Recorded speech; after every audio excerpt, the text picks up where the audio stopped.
Tenin'aina, fandarana famakiana tenin'Andriamanitra. Arahinao eto amin'ny Akiradio isan'andro amin'ny 12 ora sasany atoandro. Parole de vie, lecture de la Bible, tous les jours sur Akiradio à 12h30. Wort des Lebens, jeden Tag eine biblische Lektüre um 12:30 Uhr im Akiradio. Iarahanao amin'ny rahavavy aina. Tenin'aina, teny mahavelona.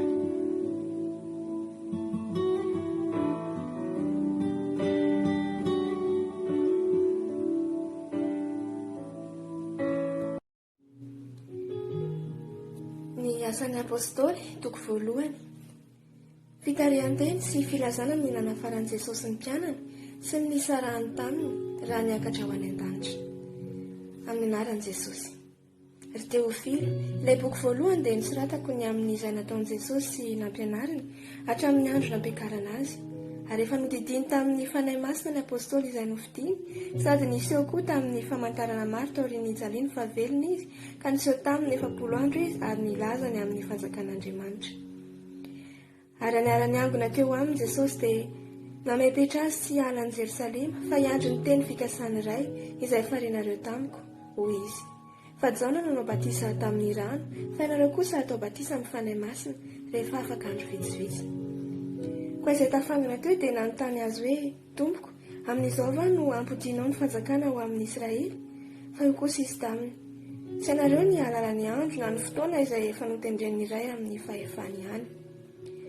Fa azo hery ianareo amin'ny latsahan'ny fanahy masina aminareo, ary ho vavolombelona ny Jerosalema, seran'ny Jodia sy Samaria ary hatramin'ny farany tany. Ary efa nilaza izany Jesosy dia nakariny izy. Raha mbola nijery izy ireo ary nisy rahona nitondra azy ka tsy hitan'ny masony intsony izy. Ary raha mbola nandinika ny lanitra izy ireo tamin'ny nandehanan'i Jesosy, indreo nisy ireo lahy teo anilany miakanjo akanjo fotsy, izay nanao hoe, ry lehilahy Galiliana, nahoana no mijanona eto mijery ny lanitra ianareo? Iny Jesosy izay nampiakariny niala taminareo any an-danitra iny dia mbola ho afy tahaka ny nahitanareo azy niakatra ho any an-danitra. Ary izy ireo niverina tany Jerosalema. Rehefa avy teo amin'ny tendrombohitra atao hoe Oliva izay akaikin'i Jerosalema izay mety aleha amin'ny sabata.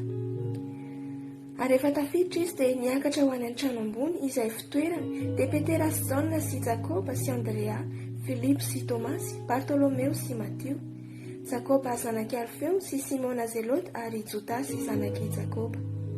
Ireo rehetra ireo niray saina nahatra ny vavaka mba amin'ny vehivavy sy Maria, renin'i Jesosy ary ny rahalahiny.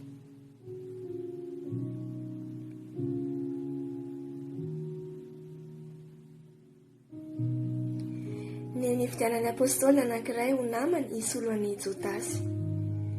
Ary tamin'izany andro izany dia nitsangana teo afovoan'ny rahalahy Petera, tokony 20 no isan'ny olona vory teo, ka nanao hoe, ry rahalahy, tsy maintsy notanterahina ilay teny soratra masina nampilazain'ny fanahy masina raha teo tamin'ny Davida ny amin'ny Jodasy, izay tonga mpitarika ny olona nisambotra amin'ny Jesosy, fa izy dia isantsika ihany ka nahazo anjara tamin'izao fanompoana izao koa.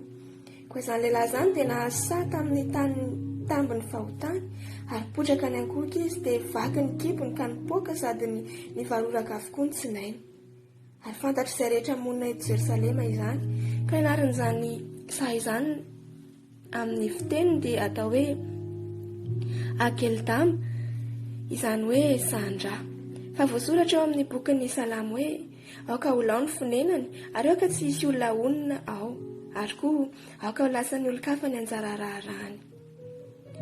Koa amin'ireo lehilahy niaraka teto amintsika mandrakariva ireo, raha niditra sy nivoaka tamintsika Jesosy Tompo hatramin'ny batisan'i Jaona ka hatramin'ny andro nampiakarana azy niala tamintsika, dia tokony isy anankiray ho namantsika mba ho vavolombelon'ny nitsanganany. Ary nanokana roa lahy izy dia Josefa atao hoe Barsabasy, izay atao hoe koa Josto ary Matia. Dia nivavaka izy ka nanao hoe, ianao Tompo izay mahalala ny fon'ny olona rehetra, aseho izay nofidinao amin'izy ireo lahy ireto mba hazony anjara amin'izao fanompoana sy ny maha-apôstôly izao, izay nialan'ny Jodasy ankanesany any amin'ny fitoerany.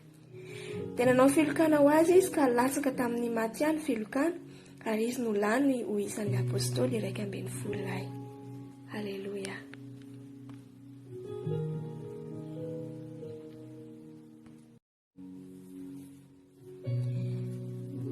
Des Apôtres, chapitre 1, au nom de Jésus. Introduction, Ascension de Jésus-Christ, retour des apôtres à Jérusalem.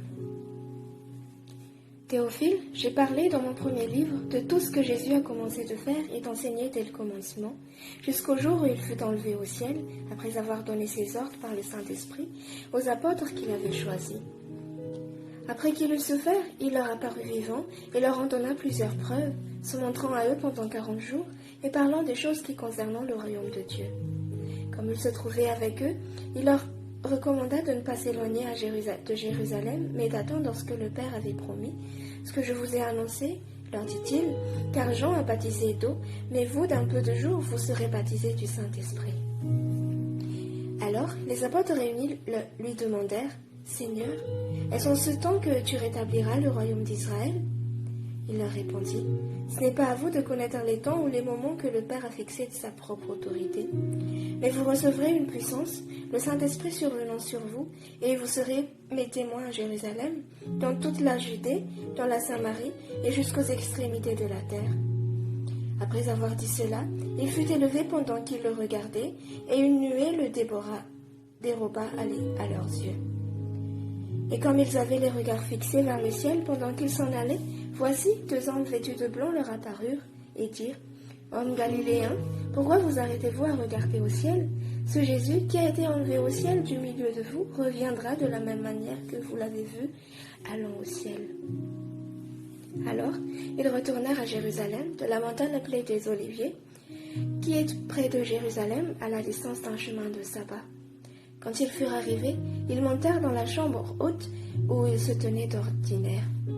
C'étaient Pierre, Jean, Jacques, André, Philippe, Thomas, Barthélemy, Matthieu, Jacques fils d'Alphée, Simon de Zélote et Jude fils de Jacques. Tous d'un commun accord persévéraient dans la prière avec les femmes et Marie mère de Jésus et avec les frères de Jésus.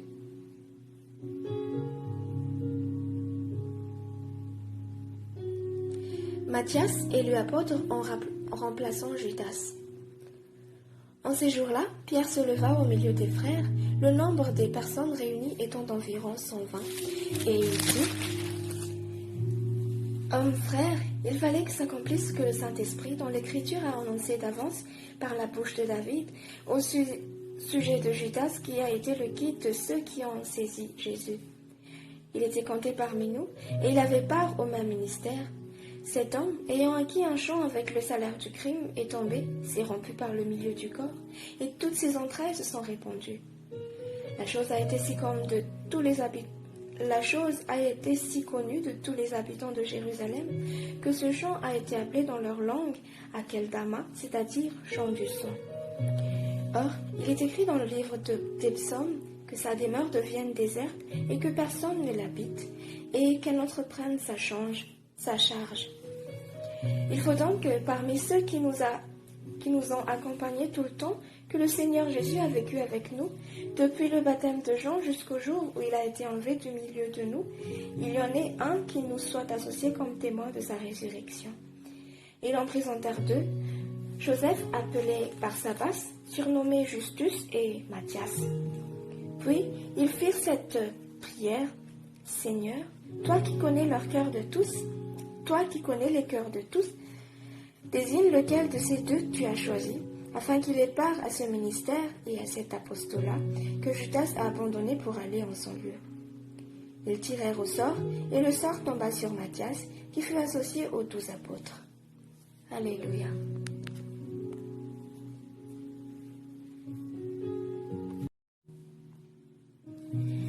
Die Apostelgeschichte, Kapitel 1.